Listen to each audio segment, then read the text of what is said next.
আসসালামু আলাইকুম, আশা করি সবাই ভালো আছেন। আমি ভালো আছি। আপনাদের সাথে চলে আসলাম নতুন একটি ভিডিও নিয়ে। এই যে আমার ভাইদের কবুতর দেখতেই পাচ্ছেন, একটি খাঁচার ভিতর দিয়ে ফেলছে।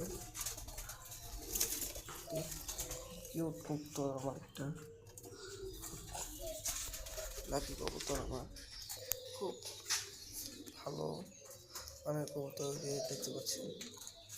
এগুলো হচ্ছে আমার খাঁচার কবুতর।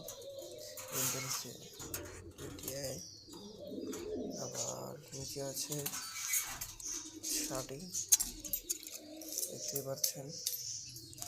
নিচে আবার আছে লটনের বাচ্চা দিয়েছে দুইটা গিরিবাজ, ডিম পেড়েছে। আবার উপরে শাক, ময়নার ঝাঁক ঝাঁকে বলে, ময়নার ঝাঁক। তারপরে আছে উপরে শার্টি, আর ঝাঁকের বাচ্চাটা দেখতেই পাচ্ছেন।